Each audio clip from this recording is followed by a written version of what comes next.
I'm Edward, 48, and for 2 decades I truly believed I was a man of integrity, leading a stable life with my wife, Grace, and our 3 children. My marriage, I thought, was a comfortable, if predictable, arrangement built on mutual respect. That fundamental lie shattered on a return drive from Nashville, in the tense silence of our SUV. Grace, usually so composed, turned off the music, her jaw tight, and asked, "Have you ever thought about having an affair?" The question was a trigger.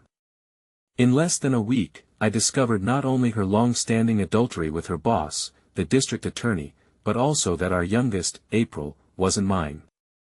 The shocking DNA results confirmed it, and a phone call to a stranger revealed the horrifying truth.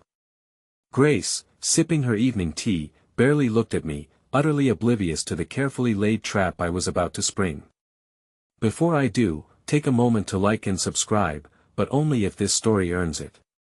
Drop your city and your local time in the comments. I like knowing who's out there. I was sitting in my office late on a Friday night staring at the framed photograph on my desk. It showed me the ever-stoic regional manager for a chemical company alongside my wife Grace and our 3 children back when they still believed I was a decent man.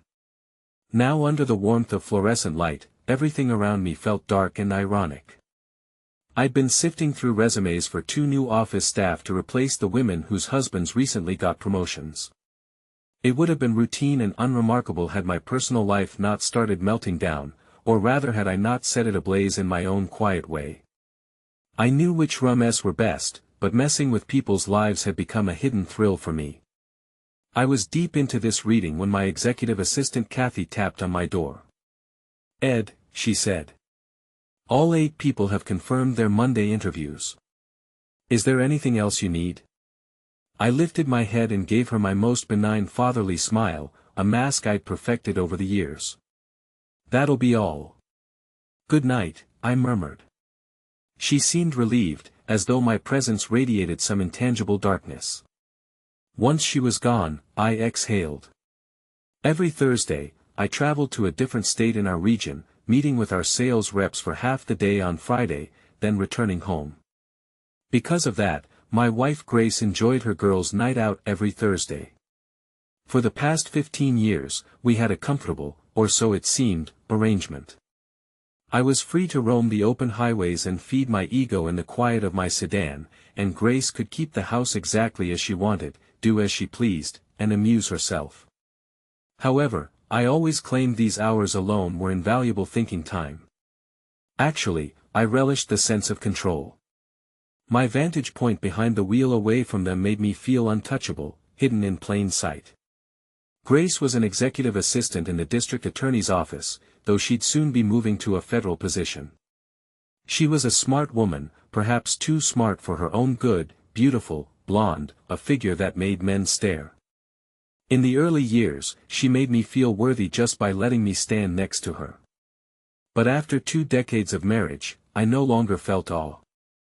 I felt the urge to orchestrate events from behind the scenes, test how far I could push people before they broke.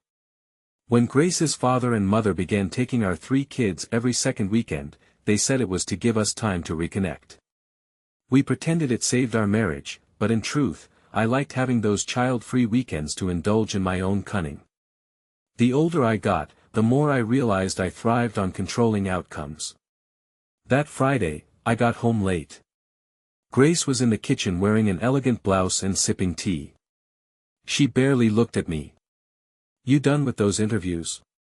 she asked without warmth. "We really need some stable staff, or else the entire office environment will crumble." "Yes, I'm done."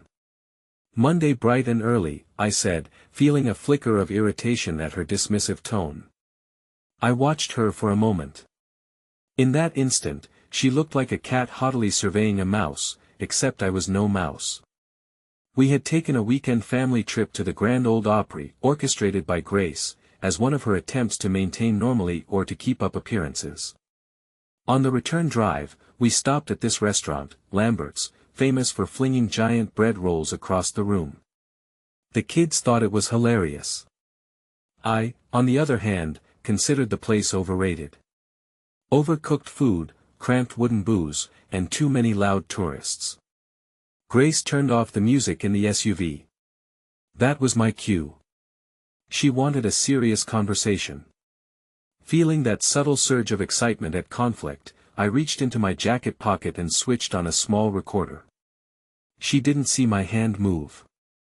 I'd grown adept at documenting everything. "What's on your mind?" I asked, finding warmth. Her face was set. "Ed," she said quietly. "Have you ever thought about having an affair? I mean truly considered it." The question was so brazen it startled even me. Still I kept my composure. "And why?" I asked slowly. "Would you wonder that?" She stared at the road ahead, her jaw tight. "Because sometimes I feel we're stuck. Our vows, they don't mean what they did. Society's changed. Maybe stepping outside would help clear the air." My mind whirled with possibilities. Is she testing me? The honest truth. I had considered it, but I'd never acted on it. Actually stepping out might disrupt the carefully curated life I manipulated from behind the scenes. And ironically, I suspected Grace might have her own secrets. I simply suspected them, but had never caught anything. I gave a pensive nod as though pondering deep moral truths. "Well, I appreciate your honesty," I said. "But no, I've never gone that far. I respect the concept of fidelity." My tone was intentionally self-righteous. I wanted her to feel petty, as though I was the morally superior spouse. Grace's nostrils flared.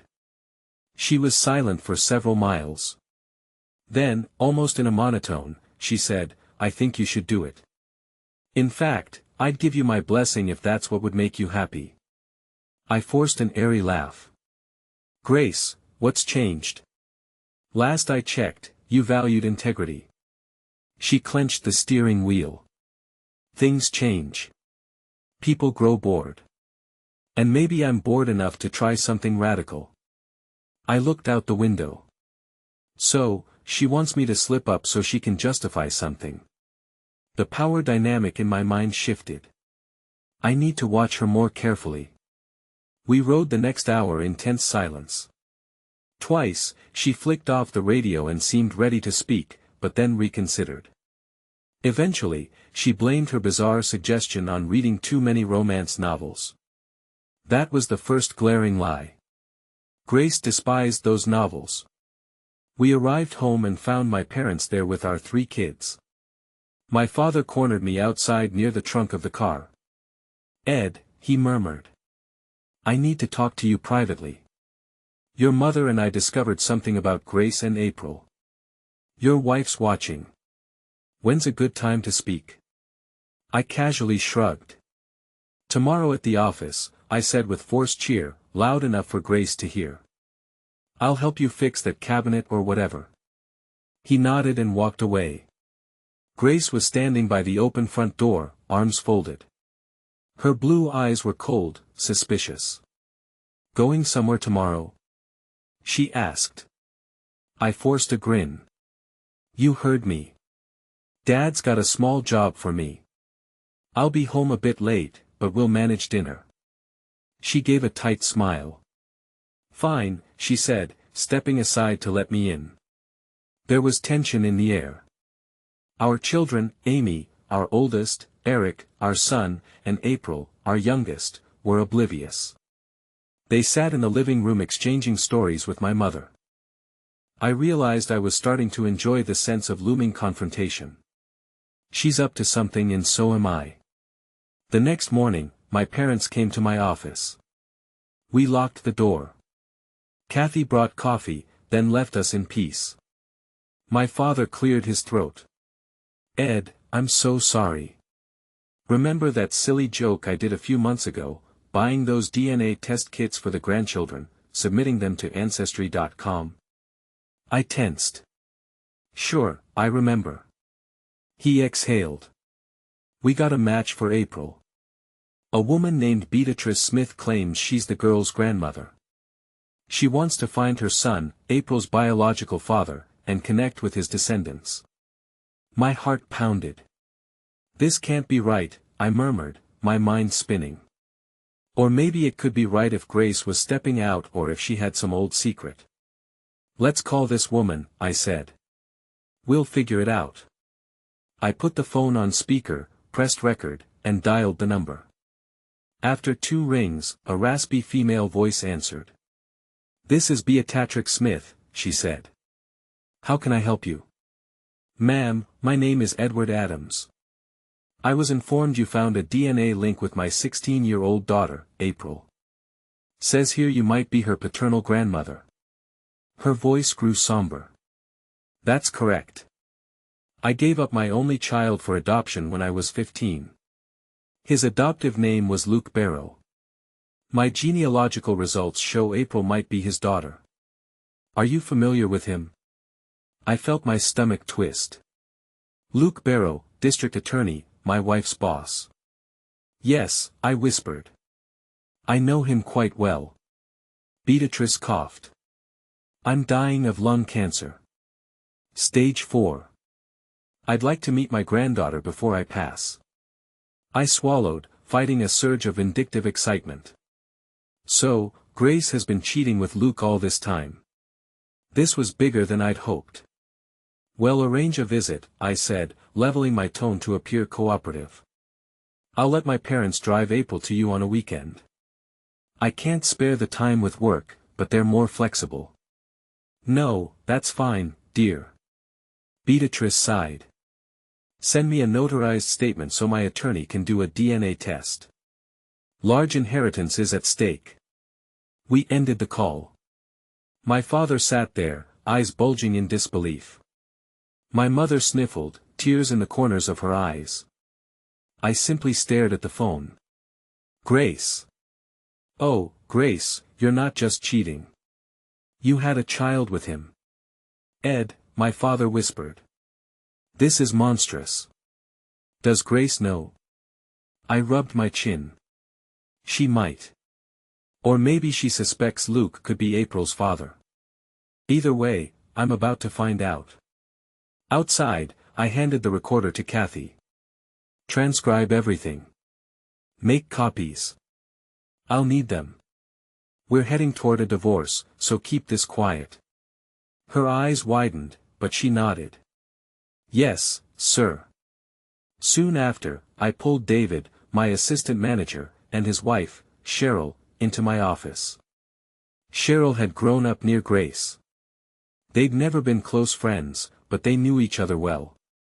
I needed them to help me dig deeper. Listen, I said, shutting the door.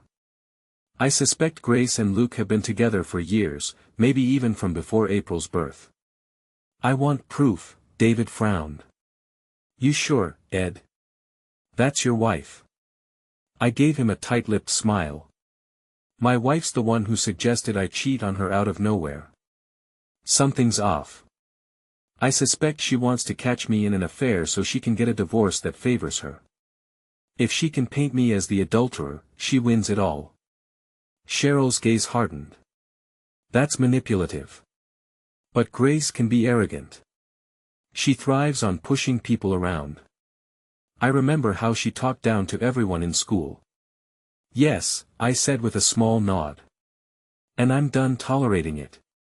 David, you'll take the company car for the next 3 months on Thursday nights. Go to the States in my place. Cheryl, I need to borrow your personal car. I'll drive it so no one will suspect it's me on the roads. Grace must believe I'm still traveling. She'll keep doing what she's always done on Thursdays, and I can follow her unseen. Cheryl leaned forward. If you catch her in the act, call me. I'll have the dispatcher send the cops on a fake emergency call. That'll humiliate them.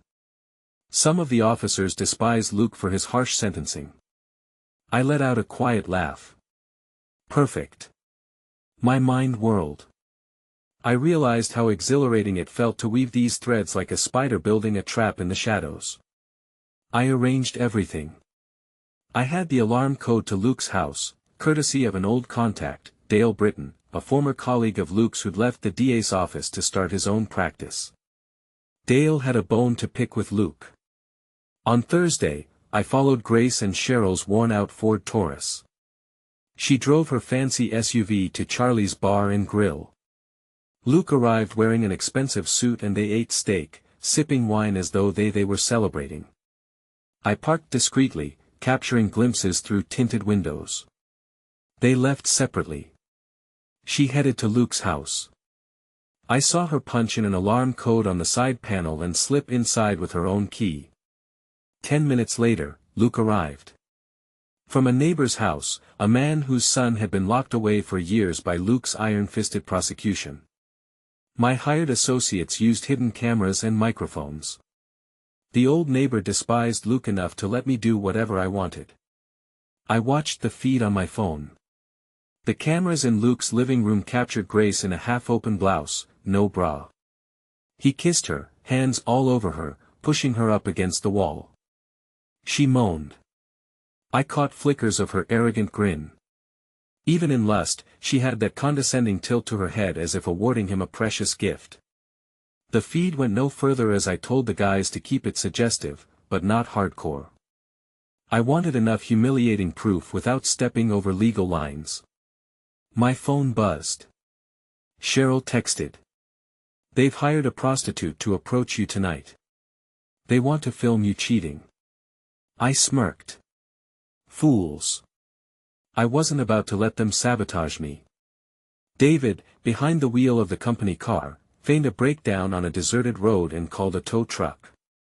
Meanwhile, I snuck onto Luke's driveway, removed the valves from his tires that had kept them stranded. Then I made my call. 2 uniformed officers who loathed Luke arrived at Luke's doorstep with lights flashing. They pounded on the door. Luke opened it, shirtless, hair disheveled, while Grace appeared behind him, clutching a bed sheet around her chest. Mrs. Grace Adams, barked one officer. There's been a serious car accident in Arkansas involving your husband, Edward. We were asked to locate you. Your parents suggested you might be here. Grace's knuckles whitened around the sheet. I was visiting a friend. Luke tried to block the cop's view. She's leaving anyway. You can go. They gave each other forced awkward smiles. You two have a good night, said the officer, turning around with a theatrical sweep of his flashlight. I filmed everything from my vantage point. Perfect. They were terrified, half naked in that doorway with the whole fiasco streamed to a private Facebook group. The humiliation alone was priceless. That night, Grace tried to come home, but I changed the locks. I also had a restraining order in place, courtesy of Dale's connections in the legal system. She got as far as the front yard, discovered she couldn't get inside, and started pounding on the door. I watched from an upstairs window with the lights off. She called our oldest daughter, Amy, who was confused and worried. Eventually, a patrol car rolled by and told Grace she'd be violating a court order by stepping onto the property. She left fuming. At dawn, I was in the kitchen with Amy, Eric, and April, flipping channels. Suddenly, the local station blasted a sensational news alert. District Attorney Luke Barrow and Mrs. Grace Adams were streamed live on social media last night. Sources say they plotted to set up her husband, Ed Adams, with a prostitute to gain advantage in a divorce. The footage also reveals a scandalous affair that's been going on for years. My children stared wide-eyed at the screen as footage of their mother's silhouette in a white bed sheet flickered across. A reporter's voiceover explained how they'd planned to ruin me, how the prostitute idea flopped, how the police had paid them a late-night visit. My 16-year-old daughter, April, suddenly understood. So, does that mean she's not just a cheater? She did all this behind your back. I nodded slowly, schooling my features into fatherly sadness, though inside I was thrilled at how thoroughly I'd orchestrated it. Your mother made her choices, I said, then paused. April, there's more. You're going to meet your grandmother. Luke's mother. She's gravely ill. April's face twisted in confusion. Amy and Eric just stared, stunned. Mom always told us we were all your kids. Eric muttered, voice shaking. She's a liar, I gently patted his shoulder. Yes, she is, I thought. But you'll never know how carefully I played my part. That weekend, extended family poured in to show support for me and the kids. Even Grace's father, my father-in-law, sat with me on the back patio, sharing a cold beer. He looked miserable. Edward, I'm sorry. I never believed my daughter capable of such arrogance. She always thought the world revolved around her, but I never imagined it would come to this. He sighed. I don't blame you for shutting her out. I've barely spoken to her since the news broke. I gave a sympathetic nod. Inside, I was smug, reveling in how thoroughly I'd turned even her own parents against her. I didn't want it to be this way. I lied. But she left me no choice. Grace's mother, Ka, glared at a photograph of Grace on our living room wall. I always told her, respect what you have before it's gone. She's so full of pride. This time, she's gone too far. My father-in-law sighed. We're changing our will. What should have been Grace's inheritance will go to your 3 children, Ed. My own daughter is a stranger to me now. From across the room, I noticed Amy staring, tears glinting in her eyes. The atmosphere was so thick with condemnation that I almost felt sorry for Grace. Almost. Meanwhile, April traveled with my parents to meet Beatrick Smith in a neighboring state. While they were away, I received a phone call from my father. Ed, this woman, Beatrice, she's unusual. Stage 4 lung cancer, but she has energy. She told us how Luke's father ended up in prison for murdering his mistress's husband. The man was violent and apparently Luke inherited a harsh streak. She loves April. They connected instantly. She wants to finalize the inheritance and name April as primary beneficiary. You're to be the trustee until April's 25. Really? I said, controlling my tone. That's generous. She also insisted on a DNA test to confirm April's paternity. The results are conclusive. Luke is definitely April's father. There's no question now. I feigned shock. I see. Let's keep that quiet until after the dust settles. All right, he murmured. We hung up. I rubbed my temples, a faint grin tugging at my lips. Poor Grace, all her secrets unraveling at once. While my kids were reeling from the scandal, Grace's carefully curated world was burning. She'd gone shopping for new clothes. She always liked expensive brands, but the store manager refused to let her use the staff discount she'd sometimes enjoyed. Another shopper hissed. You should have known you'd wind up disgraced. 5 hours on Facebook Live hooking up with your boss. Despicable. Grace was humiliated, left fuming. She crawled back to Luke's house in the early afternoon. The security company had come by, changed the codes, and left a note about resetting everything. She realized belatedly that they'd mistaken her for Luke's wife. That stung. She rummaged through the mail, found the divorce petition I had filed. My claims included fraud. She'd concealed April's true paternity, emotional abandonment, adultery, and defamation. I demanded significant damages. If the court agreed, she and Luke would be financially obliterated. She opened a letter I'd sent, reading with trembling hands. Grace, you tried to set me up to divorce me, thinking I'm so gullible that I cheat at your suggestion.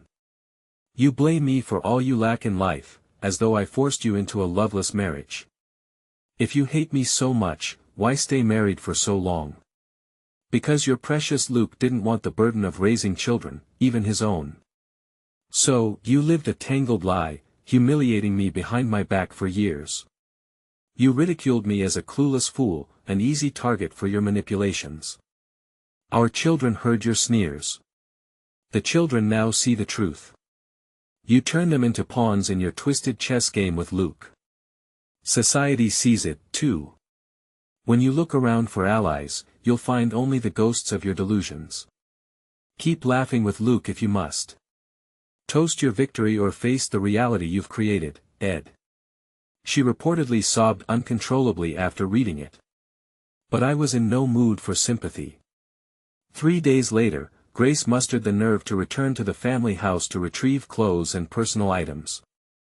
I anticipated she might show up unexpectedly, so I arranged another humiliating scene. That evening, I sat in my living room, phone in hand, with Eric and Amy in the kitchen. We heard a car on the gravel driveway, the front door handle rattled, then loud knocking. "Open up."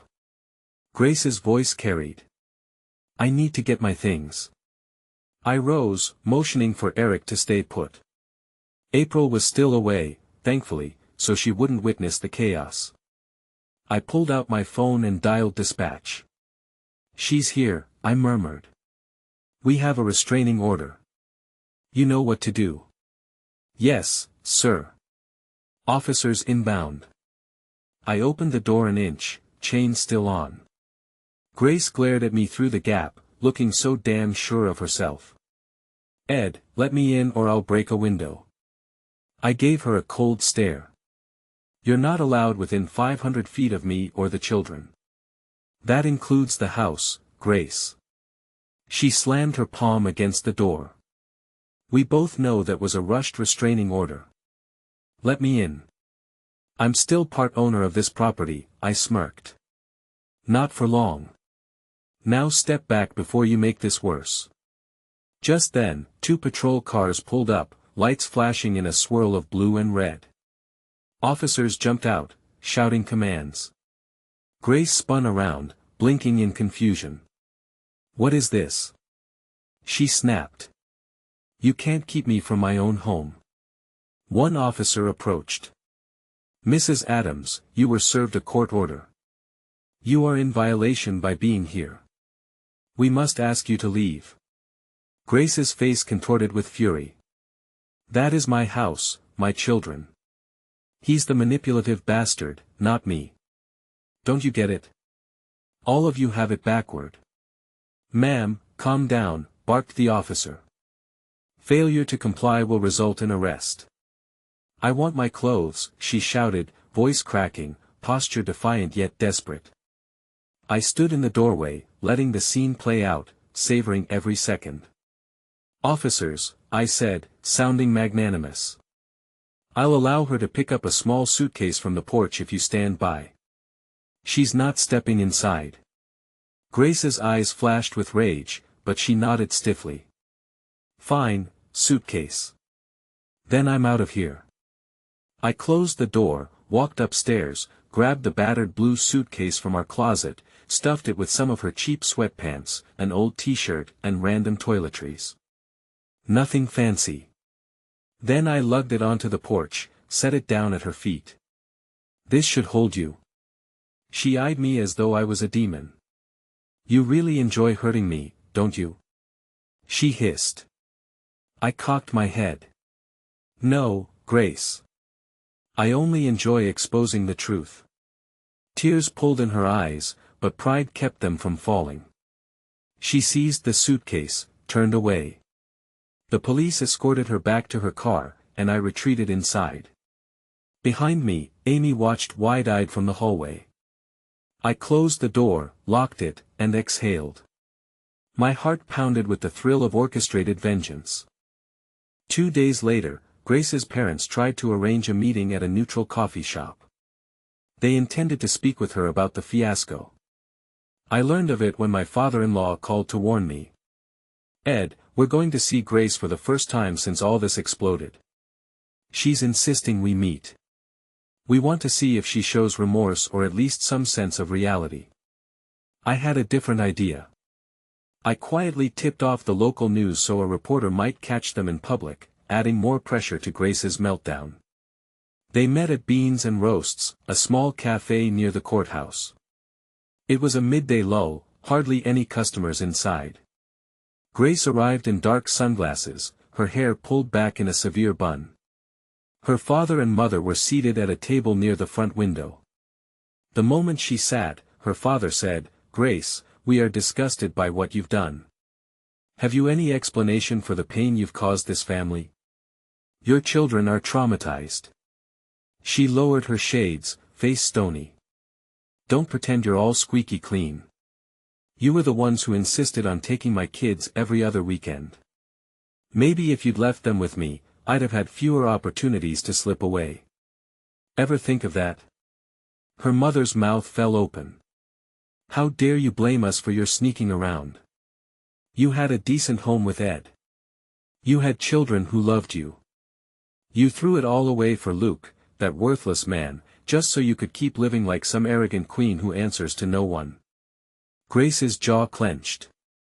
Oh, you know nothing. You've been singing Ed's praises for years. He's not the gentle father he pretends to be. He's manipulative and controlling behind the scenes, and all of you are blind. He set me up. Her father slapped the table, rattling their cups. Then you shouldn't have fallen for it. If you had any integrity, there would be nothing to catch you in. Don't blame him for what you did with Luke. Did Ed force you to spread your legs for that man? Grace's cheeks burned. Two older women at the next table gasped audibly at his crude remark. Grace's mother added, "We saw the footage, Grace. You practically flaunted it. There's no going back now." Grace glared at them, tears forming. "I see whose side you've chosen. I never wanted it to go this far, but Ed, he's behind so many of these traps. I was only making sure I'd leave the marriage on my terms. But now everything's twisted in his favor." Her father stood. "We're done here. I can't believe you turned into someone so selfish. Don't bother calling unless you intend to apologize to your children." He and her mother walked out. Grace sat stunned. The tiny cafe buzzed with whispers while a local news freelancer captured the last snippet on camera. Mortification was etched on Grace's face. She tore off the sunglasses, tossed them aside, and stormed out. A week later, April came home from her grandmother Beatrix's place. She'd grown quieter, more thoughtful. My mother and father accompanied her. The moment April stepped inside, she rushed into my arms. I let a flicker of genuine warmth slip through, forgetting for a moment my manipulative side. "How was your visit?" I asked. She explained how Beatrice was kind, honest about Luke's violent ancestry. She also told April that none of this was April's fault. "We had some good talks," April murmured. "She told me never to let other people's sins define me." I patted her back, finding paternal calm. "I'm glad," I said. That night, April confronted me in private. "Dad, I know you must hate Mom for what she did, but I also sense you've been pushing all the right buttons to tear her down. I can't say I feel sorry for her, but part of me is scared. You're my father, but sometimes you scare me, too." I arched an eyebrow. "Do you think I'm unfair after all she's done?" She shrugged.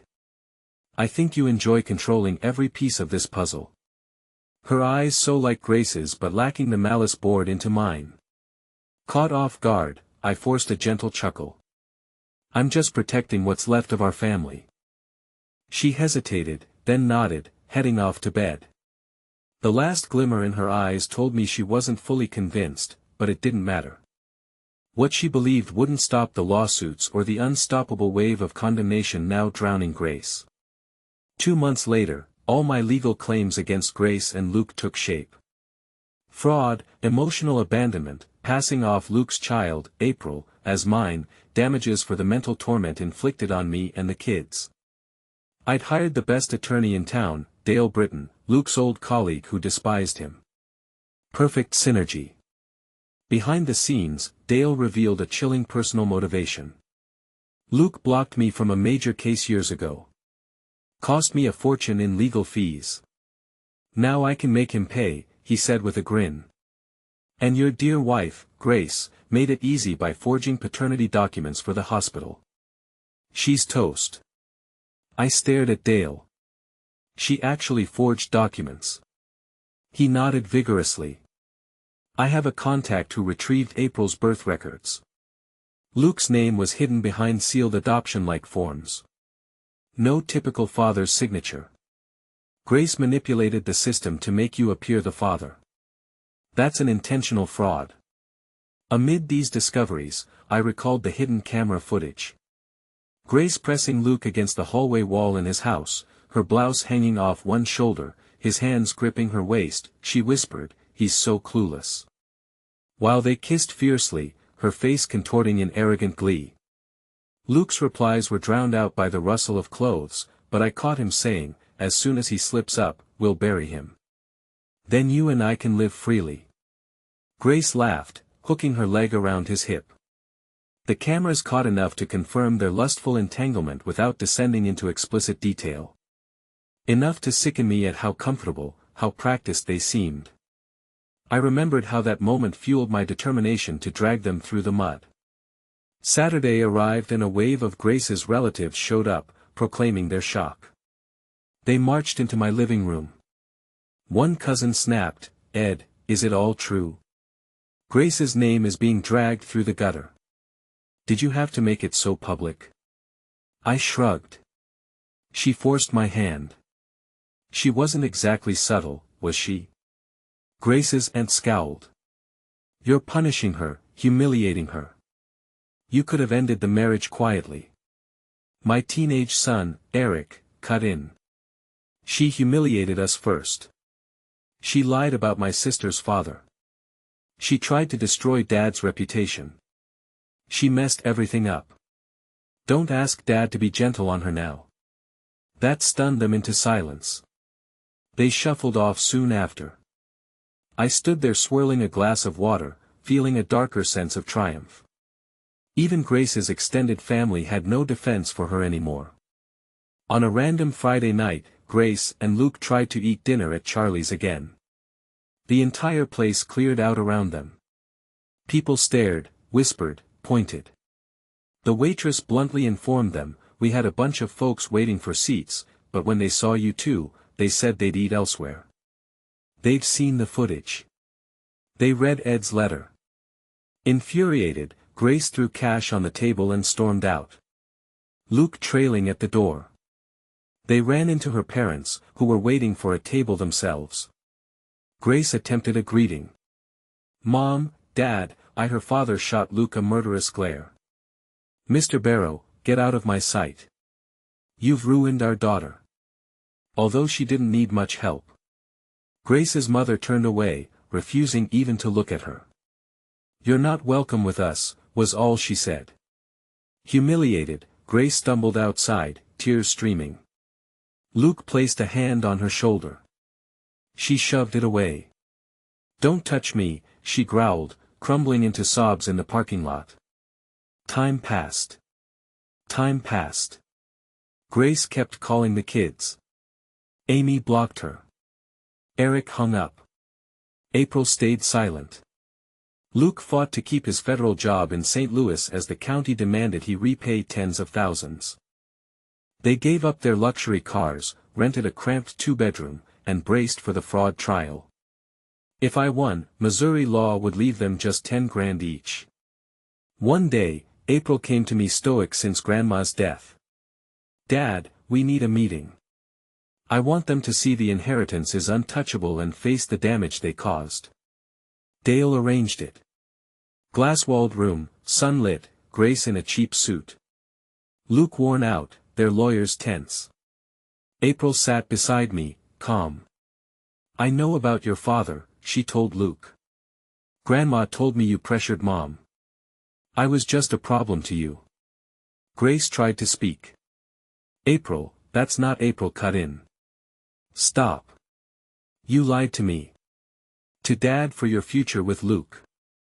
Dale slid an envelope over. "Beatrix's will. Everything goes to April." Once she learned the truth, Grace's years of deception, she changed it. April faced Luke. "You both lose. You're nothing to me." Grace whispered.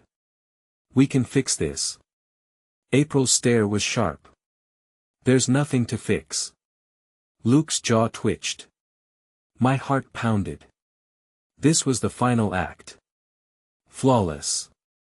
Grace and Luke both went broke, crushed by legal fees and forced restitution for their fraud. Their public reputations lay in tatters, and they faced an onslaught of civil charges initiated by my attorney, Dale. Grace tried calling our children, Amy, Eric, and April, but they all rejected her outright. Even her own extended family shunned her, blaming her arrogance and deceit for this downfall. Meanwhile, I received overwhelming community support. The local paper published my open letter to Grace, fueling sympathy for my plight and condemnation of theirs. April's final words to Luke were simple. "You're nothing." We moved on stronger.